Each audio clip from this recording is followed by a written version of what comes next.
ಆಕಾಶವಾಣಿ ಆರೋಗ್ಯ ಸಂಚಿಕೆ. ಇಂದಿನ ಆರೋಗ್ಯ ಸಂಚಿಕೆಯಲ್ಲಿ ವಿಶ್ವ ಆಟಿಸಂ ದಿನದ ಸಂದರ್ಭದಲ್ಲಿ ಆಟಿಸಂ ಎಂದರೇನು, ಈ ಸಮಸ್ಯೆಗೆ ಪರಿಹಾರ ಹೇಗೆ, ಈ ಕುರಿತು ಕಲಬುರ್ಗಿಯ ಖ್ಯಾತ ಮನಃಶಾಸ್ತ್ರಜ್ಞರಾದ ಡಾಕ್ಟರ್ ಅಲೋಕ್ ಘನಾತೆ ಅವರೊಂದಿಗೆ ಸಂದರ್ಶನ. ಸಂದರ್ಶಕರು ಬಿ ಸಿದ್ದಣ್ಣ.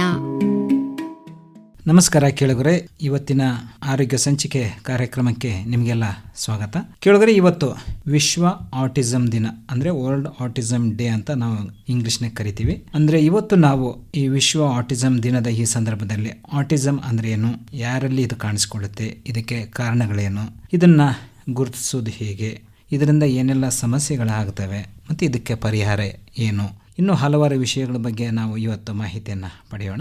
ಇವತ್ತಿನ ಕಾರ್ಯಕ್ರಮದಲ್ಲಿ ಈ ಆಟಿಸಂ ಕಾಯಿಲೆ ಕುರಿತು ನಮಗೆ ಮಾಹಿತಿಯನ್ನು ಮಾಡಿಕೊಡ್ತಿದ್ದಾರೆ ಕಲಬುರಗಿಯ ಖ್ಯಾತ ಮಾನಸಿಕ ತಜ್ಞ ವೈದ್ಯರಾದ ಡಾಕ್ಟರ್ ಅಲೋಕ್ ಘನಾತೆ ಅವರು. ಸರ್ ನಮಸ್ಕಾರ.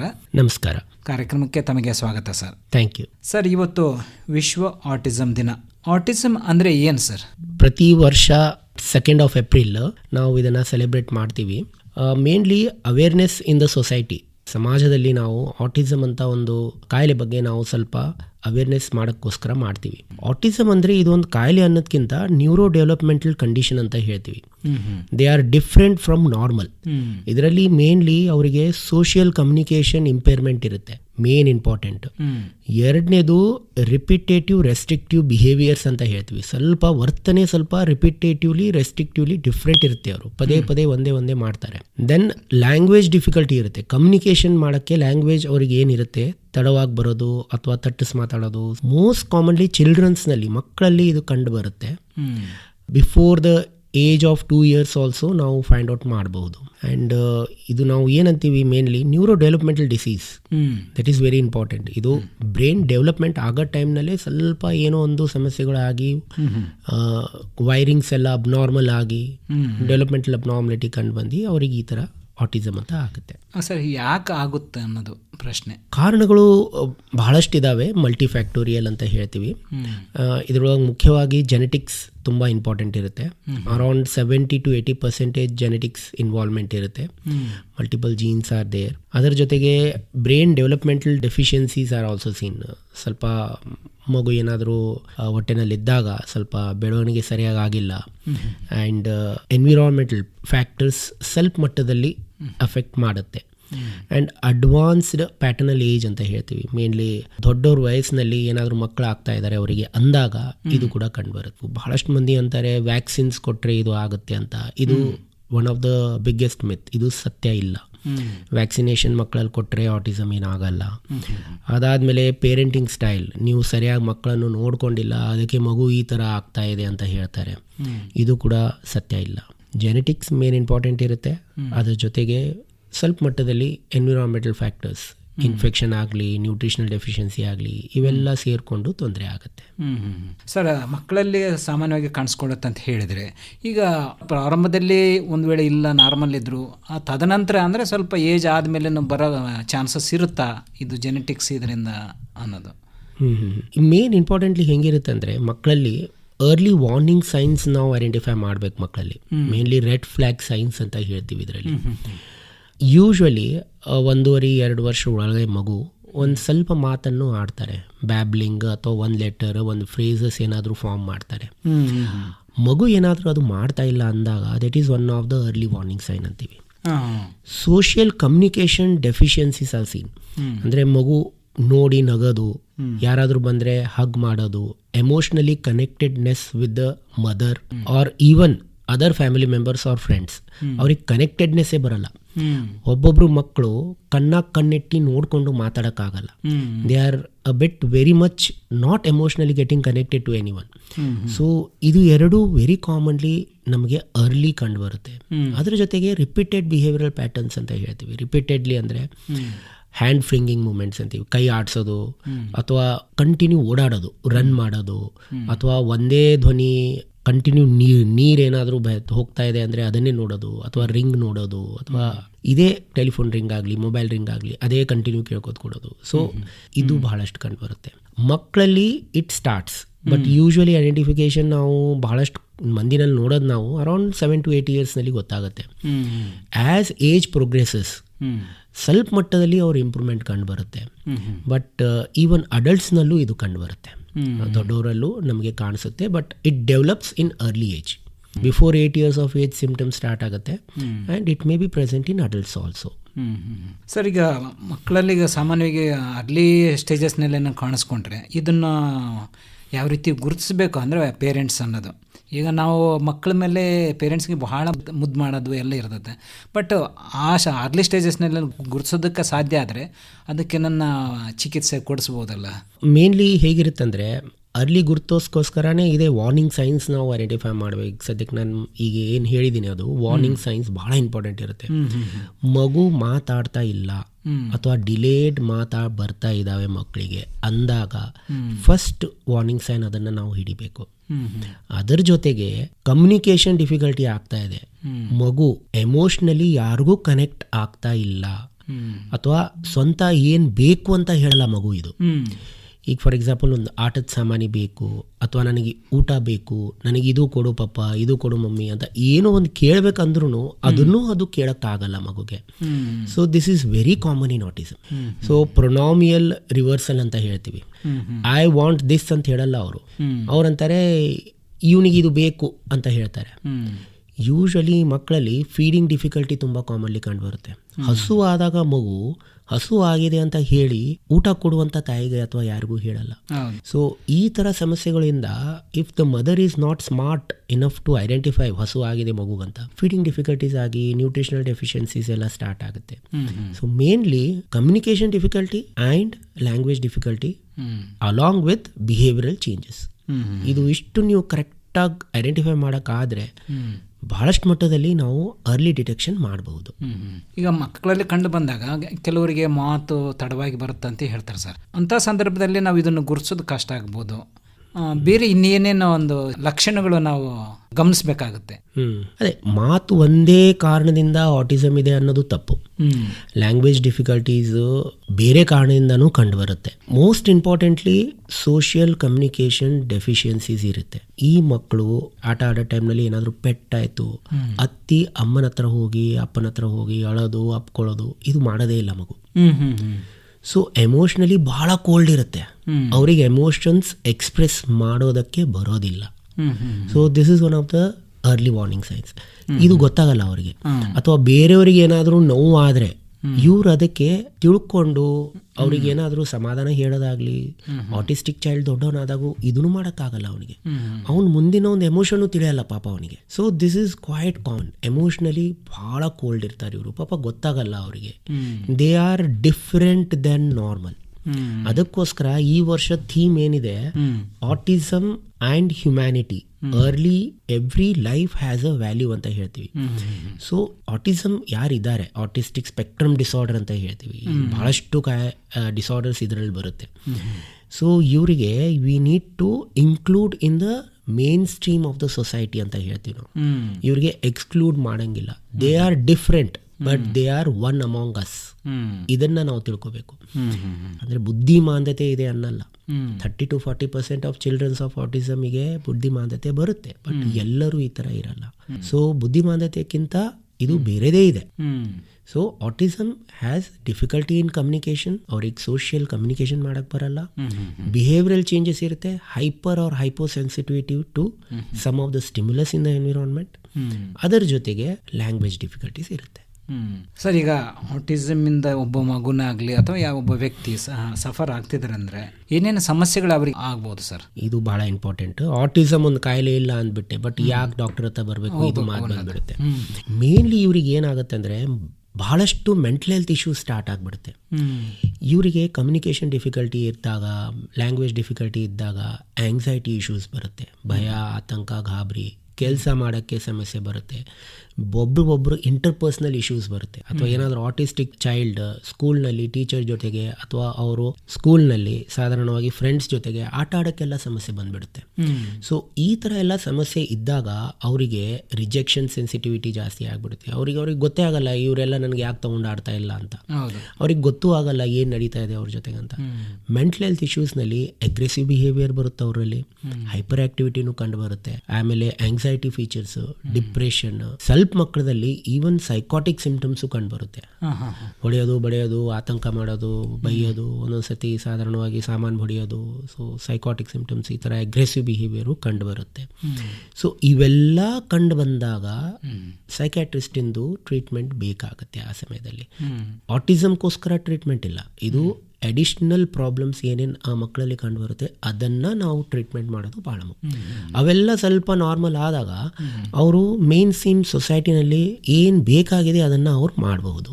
ಓದೋದಿದ್ರೆ ಓದ್ಬೋದು, ಕೆಲಸ ಆಗಲಿ ಕೆಲಸ ಮಾಡ್ಬೋದು, ಮದುವೆ ಆಗಲಿ ಅಥವಾ ಬೇರೆ ಏನಾದರೂ ಫ್ಯಾಮಿಲಿ ಮೆಂಬರ್ಸ್ ಜೊತೆಗೆ ಇಂಟ್ರಾಕ್ಷನ್ ಆಗಲಿ ಸರಿಯಾಗಿ ಮಾಡ್ಬೋದು. ಸರ್, ಈಗ ಈ ಥರ ಸಮಸ್ಯೆಗಳಿದ್ದಂಥವ್ರಿಗೆ ಮೆಡಿಕಲಿ ಏನಾದರೂ ಪರಿಹಾರ ಇದೆಯಾ ಅಥವಾ ಯಾವ ರೀತಿ ಈ ಸಮಸ್ಯೆಗಳನ್ನು ಎದುರಿಸಬೇಕಾಗುತ್ತೆ? ಇದು ಬಹಳ ಕಾಮನ್ ಆಗಿದೆ. ಫಸ್ಟ್ ಆಫ್ ಆಲ್ ನಾನು ಅದು ಹೇಳೋದು ನಿಮಗೆ ಅಂದರೆ US ಎಲ್ಲ ಆಲ್ಮೋಸ್ಟ್ 31 to 32 ಚಿಲ್ಡ್ರನ್ಸ್ನಲ್ಲಿ 1 ಚೈಲ್ಡ್ ಆಟಿಸ್ಟಿಕ್ ಬರ್ತಾ ಇದ್ದಾರೆ, ಕಂಡು ಹೊಡಿತಾ ಇದ್ದಾರೆ. ಅದಾದಮೇಲೆ ಈ ಗ್ಲೋಬಲ್ ಸಿನಾರಿಯೋ ನೋಡಿದರೆ 100 ಚಿಲ್ಡ್ರನ್ಸ್ನಲ್ಲಿ ಒಬ್ಬರು ಆಟಿಸ್ಟಿಕ್ ಇರ್ತಾರೆ ಅಂತ ಹೇಳ್ತಾರೆ. This is very common. Epidemiological data ಬಹಳ ಕಾಮನ್ಲಿ ಕಂಡು ಬರುತ್ತೆ ಅಂತೀವಿ.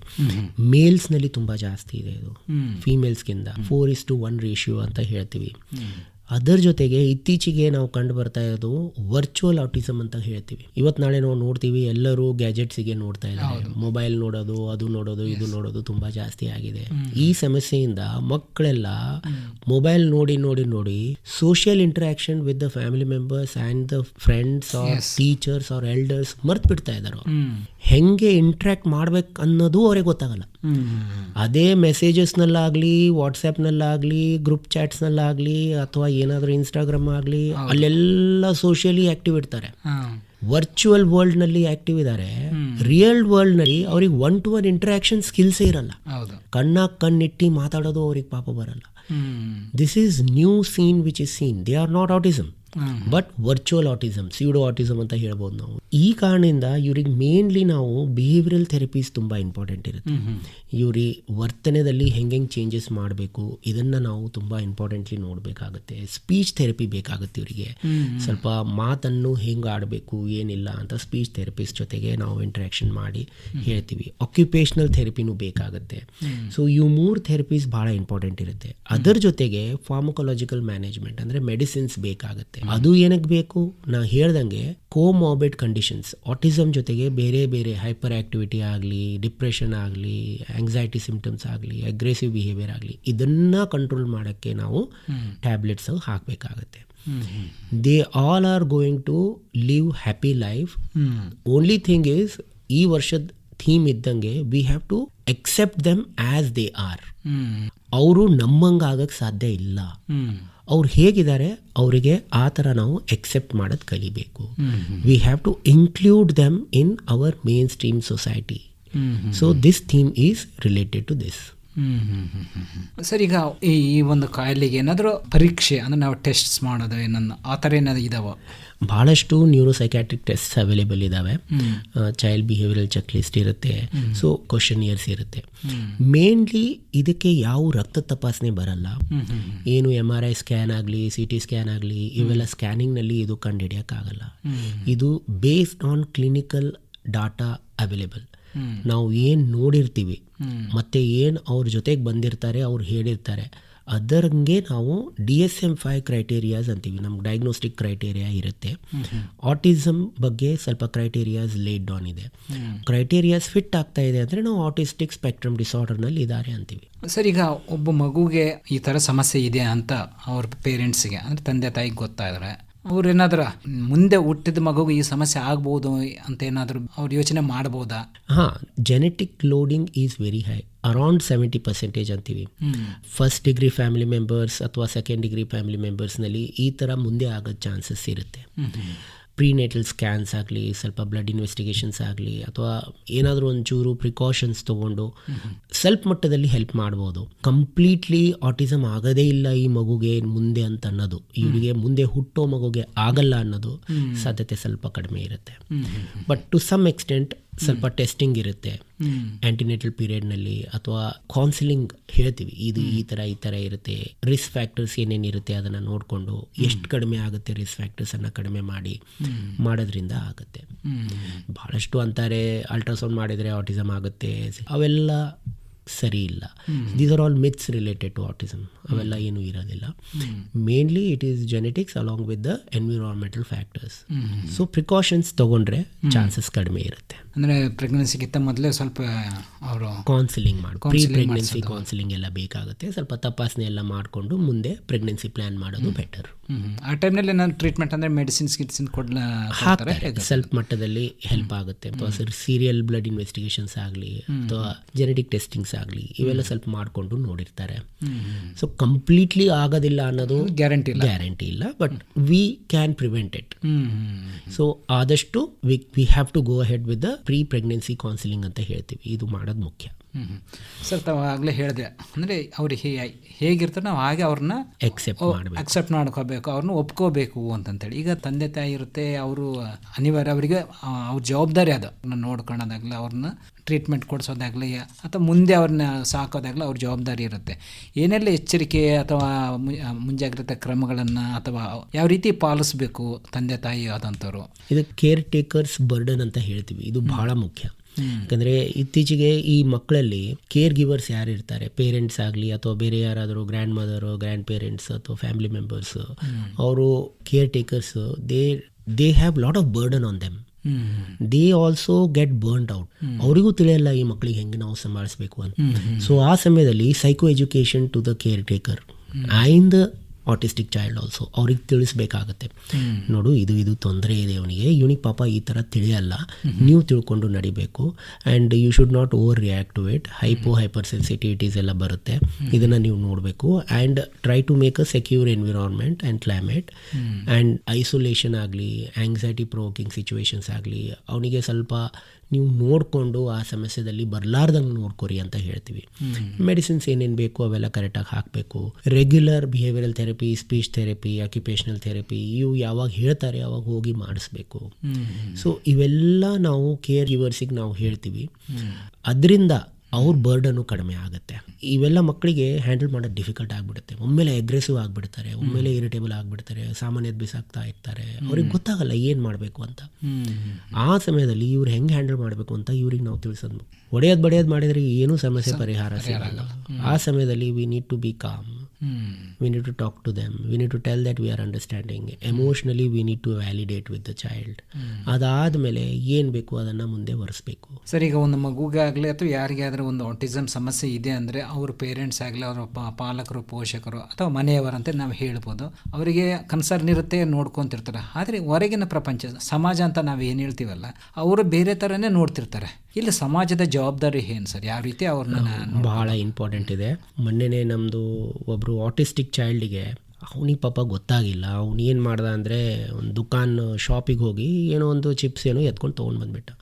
4-5 ಮಂದಿ ಸೇರಿ ಹೊಡೆಯಕ್ಕೆ ಸ್ಟಾರ್ಟ್ ಮಾಡಿದರು. ಈ ಈಸ್ ಆಟಿಸ್ಟಿಕ್ ಚೈಲ್ಡ್. ಪಾಪ ಅವನಿಗೆ ಗೊತ್ತಾಗಲ್ಲ, ಅವನಿಗೆ ದುಡ್ಡು ಕೊಡಬೇಕು, ಪಾಪ ಅವನಿಗೆ ಗೊತ್ತಾಗಿಲ್ಲ. They are differently abled.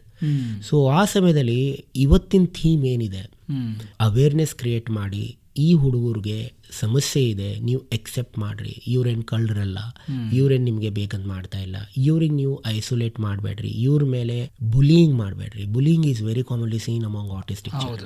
ಸ್ಕೂಲ್ನಲ್ಲಾಗಲಿ ಅಥವಾ ಸಮಾಜದಲ್ಲಾಗಲಿ, ಇವನು ಹುಚ್ಚ, ಇವನ ತಲೆ ಇಲ್ಲ, ಈ ಥರ ಎಲ್ಲ ವೇಗಾಗಿ ಮಾತಾಡಿ ಇವ್ನಿಗೆ ಬಡಿಯೋದಾಗಲಿ ಹೊಡೆಯೋದಾಗಲಿ ಈ ಥರ ಮಾಡ್ತಾರೆ. ಇವೆಲ್ಲ ಮಾಡೇಬಾರ್ದು. ನಾವು ಸಮಾಜದಲ್ಲಿ creating awareness is very important. More importantly ಅವ್ರು ಎಲ್ಲಿ ಹೋಗ್ತಾರೆ ಮಕ್ಕಳು, ಸ್ಕೂಲ್ನಲ್ಲಿ ಟೀಚರ್ಸಿಗೆ ಅವೇರ್ನೆಸ್ ಕ್ರಿಯೇಟ್ ಮಾಡಬೇಕು. ಟೀಚರ್ಸು ಸ್ಟೂಡೆಂಟ್ಸ್ನಲ್ಲಿ ಅವೇರ್ನೆಸ್ ಕ್ರಿಯೇಟ್ ಮಾಡಬೇಕು. You should understand, you should respect him ಅಂತ ಹೇಳಿ. ಟೀಚರ್ಸಿಗೆ ಮೊದಲಷ್ಟು ಅವೇರ್ನೆಸ್ ಇರಲ್ಲ. ಅವರು ತಿಳ್ಕೊತಾರೆ, ಏನು ನೀ ಬೇಕಂತ ಮಾಡ್ತಾ ಇದೀಯ, ನಿನಗೆ ಬುದ್ಧಿ ಇಲ್ಲ, ನೀನು ನೋಡೋಕ್ಕಾಗಲ್ಲ, ಕಣ್ಣಿಟ್ಟು ಮಾತಾಡೋಕ್ಕಾಗಲ್ಲ, ನಿನಗೆ ಅಷ್ಟು ಗೊತ್ತಾಗಲ್ಲ ಏನು, ಈ ಥರ ಎಲ್ಲ ಮಾತಾಡ್ತಾರೆ. ಸೊ ಅವರಿಗೆ ತಿಳಿಸ್ಬೇಕಾಗತ್ತೆ ನಾವು. We have to create awareness and try to include in our society as much as possible.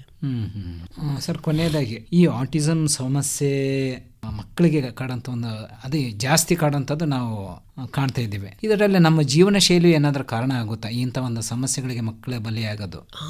ಜೀವನ ಶೈಲಿಗಿಂತ ಅವರೇನು ಮೆಂಟಲಿ ರಿಟಾರ್ಡೆಡ್ ಇರಲ್ಲ.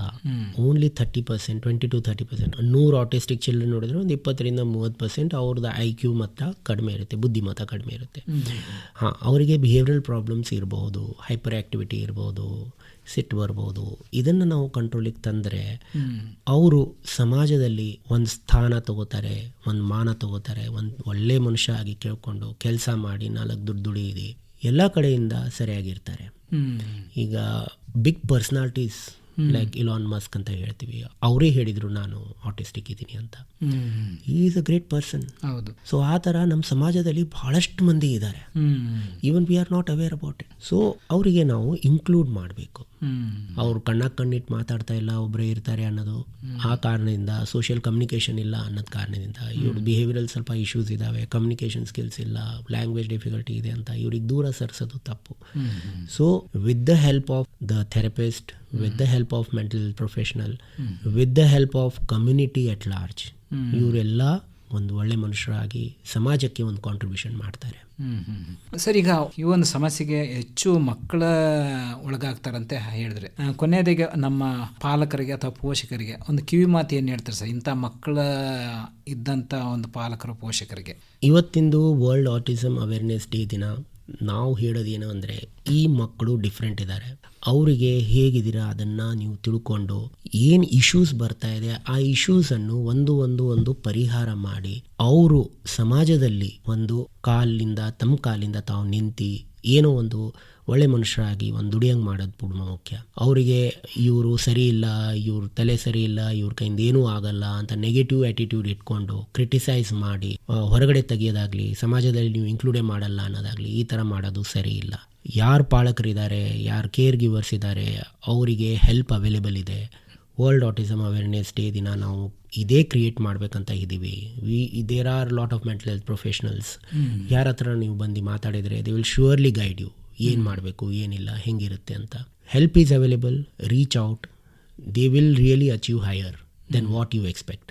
ಸರ್, ಈ ಒಂದು ಸಮಸ್ಯೆ ಇರೋಂಥವ್ರು ಮಕ್ಕಳಿರ್ಬೋದು ಅಥವಾ ವಯಸ್ಕರಿರ್ಬೋದು, ಕಲಬುರಗಿಯಲ್ಲಾಗಲಿ ಅಥವಾ ಯಾವುದೇ ಸ್ಥಳದಲ್ಲಾಗಲಿ ಈ ಸಮಸ್ಯೆಗೆ ಒಳಗಾಗಿರೋಂಥವ್ರು, ಆ ಸಮಸ್ಯೆಯಿಂದ ಬಳಲ್ತಿರೋರು ಯಾರನ್ನ ಕಾಣಬೇಕಾಗುತ್ತೆ, ಎಲ್ಲಿಗೆ ಸಂಪರ್ಕ ಮಾಡಿದ್ರೆ ಅವರಿಗೆ ಸ್ವಲ್ಪ ಪರಿಹಾರ ಇದ್ದದ್ರಲ್ಲಿ ಪರಿಹಾರ ಸಿಗ್ಬೋದು ಅಂತ ಹೇಳ್ತೀರಾ? ಮೇನ್ಲಿ ಇವರಿಗೆ ಸಮಸ್ಯೆ ಆಟಿಸಮ್ ಕಡೆಯಿಂದ ಆಗಲ್ಲ. Autism is not a disease, it is a disorder. Neuro developmental condition ಇದೆ. ಇವರಿಗೆ ಜೊತೆಗೆ ಏನೇನು ಸಮಸ್ಯೆಗಳು ಬರುತ್ತೆ, ಒಬ್ಬೊಬ್ಬರಿಗೆ ಎಪಿಲೆಪ್ಸಿ ಕಾಯಿಲೆ ಇರುತ್ತೆ. Almost 20% of autism has epilepsy ಇದ್ದಾಗ ನ್ಯೂರಾಲಜಿಸ್ಟಿಗೆ ಭೇಟಿ ಆಗಬೇಕಾಗತ್ತೆ. ಅದಾದಮೇಲೆ ಮೆಂಟಲ್ ಹೆಲ್ತ್ ಇಶ್ಯೂಸ್ ಇರುತ್ತೆ, ಲೈಕ್ ಆಂಗ್ಸೈಟಿ, ಅಗ್ರೆಷನ್ನು, ಸಿಟ್ಟಿಗೆ ಬರೋದು, ಡಿಪ್ರೆಷನ್ನು, ಇವೆಲ್ಲ ಇದ್ದಾಗ ಸೈಕ್ಯಾಟ್ರಿಸ್ಟಿಗೆ ಭೇಟಿ ಆಗಬೇಕಾಗತ್ತೆ. ಅದಾದಮೇಲೆ ಥೆರಪಿ ರಿಕ್ವೈರ್ಡ್ ಇರುತ್ತೆ ಒಬ್ಬೊಬ್ಬರಿಗೆ, ಅಂದರೆ ಬಿಹೇವಿಯರಲ್ ಮಾಡಿಫಿಕೇಶನ್ ಮಾಡಿಸ್ಬೇಕು, ಕೂಡಲ್ಲ ಒಂದು ಕಡೆ ಎದ್ದೋಡೋಗ್ತಾನೆ ಅಂತಂತಾರೆ, ಹೈಪರ್ ಆಕ್ಟಿವಿಟಿ ಎಲ್ಲ ಇದ್ದಾಗ. So medicines along with therapy ಎರಡು ಬೇಕು. Mental health professionals will be ideal, ಅವ್ರ ಹತ್ರ ಬಂದು ಭೇಟಿ ಆಗೋದು ಮುಖ್ಯ. ದೇ ವಿಲ್ ಗೈಡ್ ಯು ಎಲ್ಲೆಲ್ಲಿ ಹೋಗಬೇಕು, ಏನೇನಿಲ್ಲ ಅಂತ. ಎಲ್ಲಾದರೂ ಒಂದು ಕಡೆ ಹೋಗಿ ತೋರಿಸೋದು ಮುಖ್ಯ. ತುಂಬ ಧನ್ಯವಾದ ಸರ್. ವಿಶ್ವ ಆಟಿಸಮ್ ದಿನದ ಈ ಸಂದರ್ಭದಲ್ಲಿ ಇದರ ಒಂದು ಸಮಸ್ಯೆಗಳು ಯಾರಿಗೆ ಕಾಣಿಸಿಕೊಳ್ಳುತ್ತೆ, ಆಮೇಲೆ ಏನೇನು ಲಕ್ಷಣಗಳಿರ್ತವೆ, ಅಂಥ ಸಮಸ್ಯೆ ಇರೋಂಥವ್ರಿಗೆ ಯಾವ ರೀತಿ ಆರೈಕೆ ಮಾಡಬೇಕಾಗುತ್ತೆ, ಇನ್ನೂ ಹಲವಾರು ವಿಷಯಗಳ ಬಗ್ಗೆ ತಾವು ಪರಿಪೂರ್ಣವಾಗಿ ಮಾಹಿತಿಯನ್ನು ಮಾಡಿಕೊಟ್ರಿ. ಕಾರ್ಯಕ್ರಮದಲ್ಲಿ ಭಾಗವಹಿಸಿದ್ದಕ್ಕೆ ನಮ್ಮ ಆಕಾಶವಾಣಿ ಪರವಾಗಿ ತಮಗೆ ಧನ್ಯವಾದಗಳು. ನಮಸ್ಕಾರ. ನಮಸ್ಕಾರ.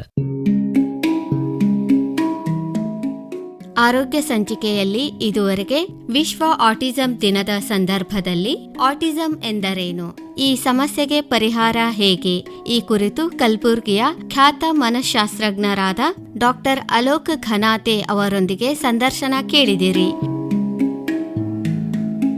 ಸಂದರ್ಶಿಸಿದವರು ಬಿ ಸಿದ್ದಣ್ಣ. ಇದು ಆಕಾಶವಾಣಿ ಕಲಬುರ್ಗಿ ಕೇಂದ್ರದ ಕೊಡುಗೆ.